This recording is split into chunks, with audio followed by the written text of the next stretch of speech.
Alright guys, Murphs here, and today we're going to talk about the 7.92 by 57mm Mauser, also known as the 8mm Mauser.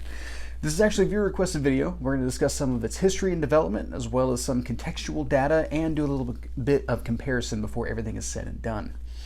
Now, in 1886, the French developed smokeless powder, and this touched off quite the arms race. At this time, militaries were already adopting magazine-fed weapon systems. There had been a shift in military doctrine where previously it had been believed that if you gave a soldier a magazine-fed weapon system, they would just continually expend ammunition instead of actually taking well-aimed shots. Because of places like Plevna, or the siege of Plevna, between the, if I remember correctly, the Russians and the Turks, it was discovered that actually magazine-fed weapons could be a force multiplier on the battlefield, giving a soldier an opportunity to more rapidly engage enemy targets and be able to maintain a higher volume of fire. And it's actually kind of this is where we're really starting to have this trend towards maneuver under fire, or obtaining fire superiority before being able to effectively maneuver across the battlefield. This is very early echoes of this overall concept. Now, the big thing about smokeless powder is that it gave higher velocities. Previously, under black powder loadings, we were looking at a roughly just under 2,000 feet per second barrier. And this would cause a lot of military rifles at the time to have this very rainbow-like trajectory with their cartridge. With smokeless powder, you could have a flatter shooting trajectory, which would mean less adjustments to the sights, making it easier to impact man-sized targets out beyond 500 yards, though other things do play into being able to make those types of engagements. Now, everyone would decide that they have to have this capability, and this would put a lot of militaries in a bind with adopting new rifles, because a lot of militaries had already adopted new magazine feed systems, and now they need smokeless powder capabilities. And it's not just as easy as being able to shove a smokeless powder cartridge into a black powder rifle. The pressures that smokeless powder can create are much higher, and you have a risk of that weapon system coming from together. So the Germans had already adopted the 1871-84 magazine conversion, and now had to develop a new rifle, and this would be the Gewehr 88 commission rifle, now chambered for the 7.92 by 57. Now, this original chambering would be a 226 grain round nose projectile moving at just over 2,000 feet per second. This is very typical for the time, where you would see whenever militaries would develop new cartridges, they would go to smaller diameter, 30 caliber or something along those lines, projectiles, but make them really heavy. Still moving fast, but not as fast as they could be, as we would see jumping just a little bit ahead in our story here. Now, this would be the 88 Patron or the J Patron cartridge, depending on who it is that you talk to. There's a lot of very interesting designations that get discussed whenever we talk about the 8mm Mauser. Mauser itself not necessarily being the name for the cartridge, because the Gewehr 1888 commission rifle was developed by a commission, was not strictly a Mauser design. So it's easy to refer to the 8mm or the 7.92 by 57 as the Mauser cartridge, and later as a colloquialism, which we have a few colloquialisms to discuss with this cartridge overall, that's more or less accurate. But at its initial inception, it is not strictly the correct designation. Just kind of like a little rabbit hole there for you guys. Now, the Germans would utilize this cartridge for a little while. However, it would not take too long before there would be some adjustments made, because, as it would turn out, you can get a lot more capabilities out of smokeless powder if you diminish the weight of the projectile. You can get those velocities way higher and get an even flatter shooting trajectory overall, something that could not have been fathomed when these cartridges were initially developed. So you kind of think of these as Generation 1 cartridges. Now we move into Generation 2 by 1905, and actually this is a German development known as the Spitzer type projectile. So what the Germans would develop in 1905 would be a 152 grain projectile moving at 2,800 feet per second. This is what I'm talking about with smokeless powder and high velocities. This is a very good speed. Now, of course, some adjustments had to be made. We went from a .318 diameter projectile with the original 226 grain J Patron cartridge. Now with our new IS Patron cartridge, the 1905, we are looking at a .323 diameter projectile, which would mean that previously produced rifles would have to be adjusted over to the new Spitzer type projectile. Now, keep in mind, guys, there's some discussion about IS versus JS. And honestly, this is our other aspect of colloquialism we have to discuss here. There's some discussion that originally J was just a misunderstanding of the Gothic symbol for I, and is supposed to stand for infantry. and IS being infantry Spitzgeschoss or Spitzer type projectile.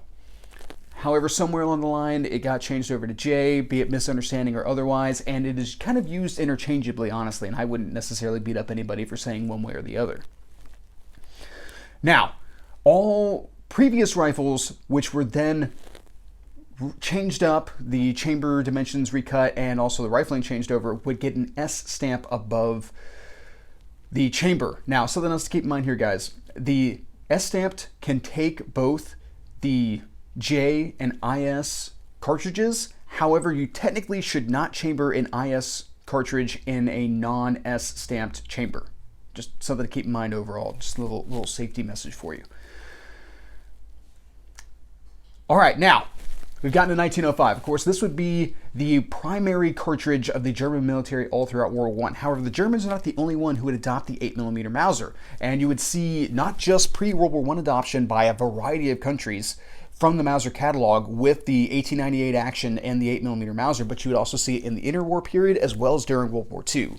The Polish, Czechoslovakians, Yugoslavians, all these people would utilize the 8mm Mauser cartridge, and it would fight both in the rifles of the Germans and in the rifles of people opposing the Germans, which is kind of interesting overall. Not very many cartridges managed to bridge the gap between militaries and the battle line specifically like the 8mm Mauser managed to. Now, post-war, the 8mm Mauser would see continued use by Yugoslavia. It would wind up being chambered in a copy of the AG-42 Jungmann Swedish rifle known as the Hakim in Egypt, which would be chambered in 8mm Mauser because Egypt had a whole bunch of 8mm Mauser ammunition lying around to begin with. You would also see it used by early Israeli forces during the development of that country in Mauser captured Nazi rifles, which is kind of poetic justice if you kind of think about it. And it would also see use in the M76 designated marksman's rifle in Yugoslavia, which is kind of a forerunner to the M91 that is presently hitting American shores now from Serbia. Now, that pretty much captures most of the military use post-war, and of course that would peter out as we got closer to the 90s. However, the cartridge has maintained a strong sporting following primarily in Europe. The only time you really see 8mm Mauser discussed on American shores is whenever we're talking about Mauser 98 rifles, be it war bringbacks or military surplus imports, whatever it is that it may be. There are not that many manufactured sporting rifles for the 8mm Mauser. There are plenty of Mauser converted sporting or sporterized military surplus rifles on these shores because the Mauser action is just that good that you can change up those rifles into a variety of configurations as well as rechamber them for a variety of cartridges. However, because of competition with the 30-06, the 8mm Mauser has never really caught on in American shores. Germany still heavily utilizes the 8mm Mauser. It's a very popular sporting cartridge in that country as well as other European countries as well. All right, guys, I think that pretty much covers history. So let me go ahead and refresh real quick. Why don't we go ahead and talk about some of our contextual data, do some size association, because I haven't done that yet. All right, so on the left is the 6.5 by 55mm Swede. In the middle is the 8mm Mauser, 7.92 by 57. And on the right is the 30-06, or 7.62 by 63mm. All right, so let's go ahead and describe the 8mm Mauser cartridge. Well, the original chambering, the original IS chambering being 152 grain Spitzer type bullet, 152, 154, reports kind of vary. Would also be an FMJ loading, though you can find soft tips and a variety of weights of projectiles, mostly in the 196, 198 to 200 grain, though there are some 180, 181 grain loadings out there as well. You have a necked cartridge casing, 57mm in length, and a velocity that goes between about 2,000 feet per second in the heaviest of loadings to as high as 2880 in the lightest loadings. And it's a rimless cartridge, oh, by the way, which makes it acceptable for use in both bolt actions and automatic type weapon systems, be it semi-automatic or like machine guns and all that type of stuff. MG42, Maxim machine guns, all those types of weapon systems. All right, so how does this cartridge perform at distance? Well, it's actually very interesting. The 8mm Mauser has a fantastic capability to be able to retain energy at very great distances. If you take a look at this chart right here, though our drop seems quite heavy in comparison to a lot of other cartridges out on the market, we still have fantastic energy retention well out to just shy of 1,000 meters, to where we're able to stay above 1,000 foot-pounds to that distance, as well as velocity is also heavily retained out to those longer distances. This chart stops at 1,000, and these cartridges are showing that they can push out much further than that. In fact, if you actually look at the German World War II sniper cartridge, it was actually a 198 grain FMJ load that is absolutely fantastic in terms of not just energy and velocity, but ballistic coefficients and the ability to be able to buck the wind as well. That was an exceedingly well-designed cartridge, and I can understand why that rifle was very successful in not just long-range sniping type aspects, but also infantry maneuver type aspects and being utilized out of machine guns and all those types of things. Now, the 8mm Mauser is frequently compared to the 30-06, and that's not necessarily the comparison that I want to do today, because there's a lot of articles that you can read out there on the internet to be able to satisfy that particular question. However, one thing that comes through very clearly is that the 30-06 has maintained its popularity in the United States and has well beyond trounced the 8mm Mauser. And why is that in particular? Well, I would say that it's because so many vets served with the 30-06, they already had a good knowledge base for that particular cartridge. They had an interest in being able to continue to hunt or sport shoot with the 30-06 as opposed to adopting the enemy's cartridge.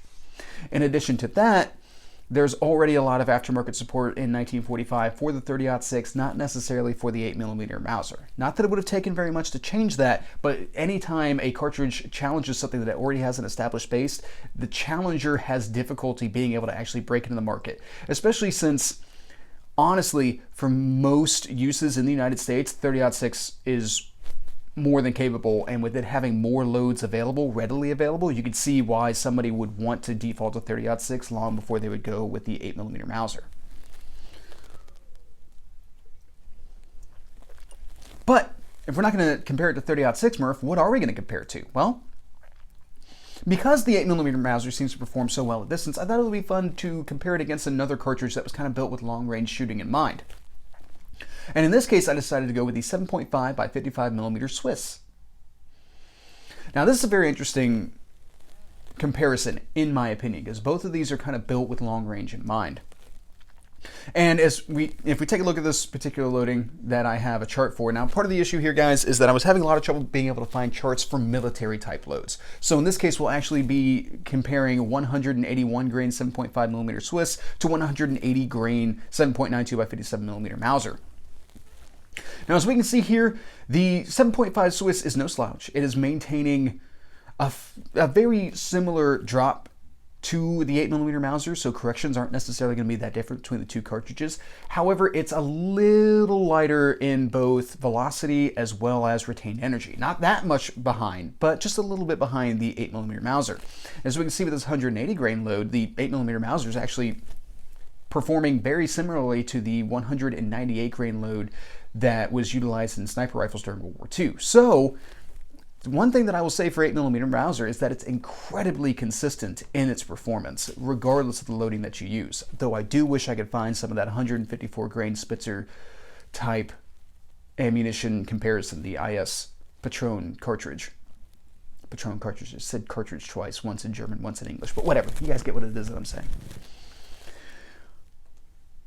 All right, guys.